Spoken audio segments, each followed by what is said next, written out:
الحمد للہ رب العالمین والصلاة والسلام علی رسولہ الکریم سیدنا و مولانا محمد وعلی آلہ وصحبہ اجمعین اما بعد فاعوذ باللہ من الشیطان الرجیم بسم اللہ الرحمن الرحیم ألم تر إلى الذين نافقوا يقولون لإخوانهم الذين كفروا من أهل الكتاب لئن أخرجتم لنخرجن معكم ولا نطيع فيكم أحدا أبدا وإن قوتلتم لننصرنكم والله يشهد إنهم لكاذبون لئن أخرجوا لا يخرجون معهم ولئن قوتلوا لا ينصرونهم ولئن نصروهم ليولن الأدبار ثم لا ينصرون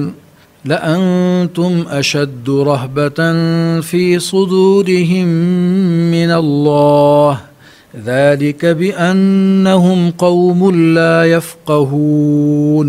صدق اللہ العظیم۔ چند الفاظ اور ان کے معنی۔ ابداً کبھی، یشہد وہ گواہی دیتا ہے، لئن اخرجوا اگر وہ جلا وطن کیے گئے، لیولن الادبار تو وہ یقیناً پھیریں گے پیٹھیں،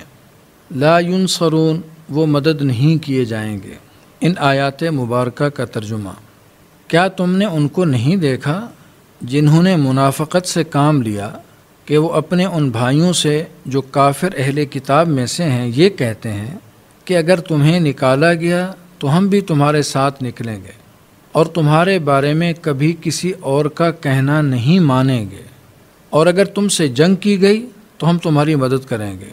اور اللہ گواہی دیتا ہے کہ یہ لوگ بالکل جھوٹے ہیں۔ یہ پکی بات ہے کہ اگر ان اہل کتاب کو نکالا گیا تو یہ ان کے ساتھ نہیں نکلیں گے، اور اگر ان سے جنگ کی گئی تو ان کی مدد نہیں کریں گے، اور اگر بالفرض ان کی مدد کی بھی تو پیٹھ پھیر کر بھاگیں گے، پھر ان کی کوئی مدد نہیں کرے گا۔ مسلمانوں، حقیقت یہ ہے کہ ان کے دلوں میں تمہاری دہشت اللہ کی دہشت سے زیادہ ہے۔ یہ اس لیے کہ یہ وہ لوگ ہیں جنہیں سمجھ نہیں ہے۔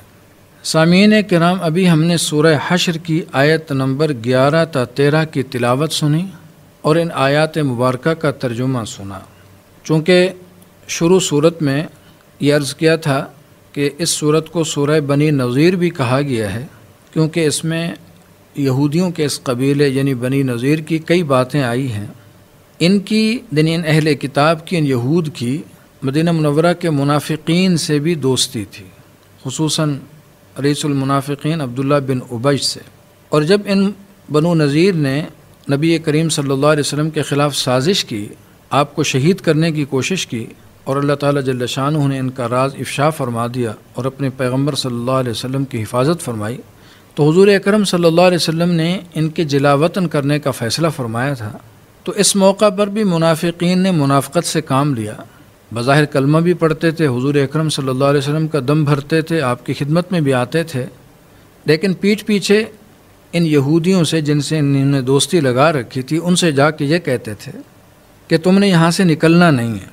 دیکھو اگر تمہیں نکالا گیا تو ہم بھی تمہارے ساتھ نکلیں گے، تمہیں اکیلا نہیں چھوڑیں گے، اور اس سلسلے میں ہم کسی کی کوئی بات نہیں مانیں گے۔ حتیٰ کہ ان کو یہاں تک کہہ دیا کہ اگر تمہارے ساتھ جنگ کی گئی تو ہم تمہاری مدد کریں گے۔ منافقین اپنے آپ سے مخلص نہیں تھے تو کسی اور سے کیا مخلص ہوتے؟ چنانچہ اللہ جل جلالہ نے ان کے بارے میں یہ گواہی دی کہ یہ لوگ بالکل جھوٹے ہیں، یہ باتیں بنا رہے ہیں۔ ہم علانیہ یہ بات بتا رہے ہیں کہ اگر اہل کتاب کو یعنی ان یہودیوں کو بنو نذیر کو نکالا گیا تو یہ منافق کبھی بھی ان کے ساتھ نہیں نکلیں گے، یہ اپنے گھروں کو نہیں چھوڑیں گے، اپنی جائیدادوں کو نہیں چھوڑیں گے، یہ صرف زبانی ان سے وعدے وعید کر رہے ہیں، حقیقت سے اس کا کوئی تعلق نہیں ہے۔ اور یہ بھی کہ اگر ان سے جنگ کی گئی تو یہ ان کی کبھی بھی مدد نہیں کریں گے، اگر بالفرض انہوں نے مدد کی بھی تو یہ پیٹھ پھیر کر بھاگ جائیں گے۔ اصل صورتحال یہ ہے کہ یہ منافقین باتیں تو بہت کر لیتے ہیں، لیکن ان کے دلوں میں مسلمانوں کا اتنا رعب ہے، دہشت ہے کہ وہ ان کا سامنا نہیں کر پاتے، اور ان کی پست سوچ یہ ہے کہ جس ذات اقدس کی ان کے دلوں میں حقیقی ہیبت، حقیقی دہشت، حقیقی رعب، حقیقی دبدبہ ہونا چاہیے تھا، یعنی اللہ جل جلالہ کا، وہ کم ہے، مسلمانوں کی طاقت کا زیادہ ہے۔ اس کی وجہ بھی قرآن کریم نے خود ذکر کر دی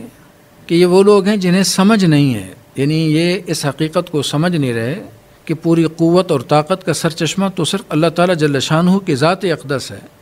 جس ذات کے پاس ساری قوت ہے اس سے تو نہیں ڈر رہے، لیکن دنیا کے اندر اگر کسی کے پاس کچھ قوت اور اس کے پاس وسائل دیکھتے ہیں تو ان سے ڈر جاتے ہیں۔ تو اس میں تعلیم دی اس بات کی کہ منافق کبھی اپنے آپ سے مخلص نہیں ہے تو دوسرے کے ساتھ کیا مخلص ہوگا،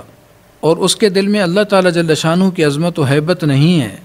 تو اس کے دل کے اندر کیا قوت پیدا ہوگی۔ یاد رکھیے، دلوں کے اندر جو قوت، مضبوطی آتی ہے وہ صرف اللہ تعالیٰ جل شانہ کے ساتھ تعلق اور اس کے بھروسے کی بنیاد پر آتی ہے۔ چنانچہ مسلمان تھے، تعداد کم بھی ہوتی تھی، لیکن جب اللہ تعالیٰ جل شانہ پر بھروسہ کر لیتے تھے تو اللہ تعالیٰ جل شانہ بڑی قوتوں اور طاقتوں کے مقابلے میں بھی انہیں فتح عطا فرماتے، اور یہ اللہ تعالیٰ جل شانہ کا وعدہ اور اس کی نصرت آج بھی جاری ہے کہ جب مسلمان اللہ پر بھروسہ کر کے کھڑا ہو جاتا ہے تو اللہ تعالیٰ جل شانہ اس کی ضرور مدد و نصرت فرماتے ہیں۔ اللہ تعالیٰ ہم سب کو اپنی رضا والی زندگی عطا فرمائیں، اپنی ناراضگی والی زندگی سے محفوظ فرمائیں۔ وآخر دعوانا ان الحمد للہ رب العالمین۔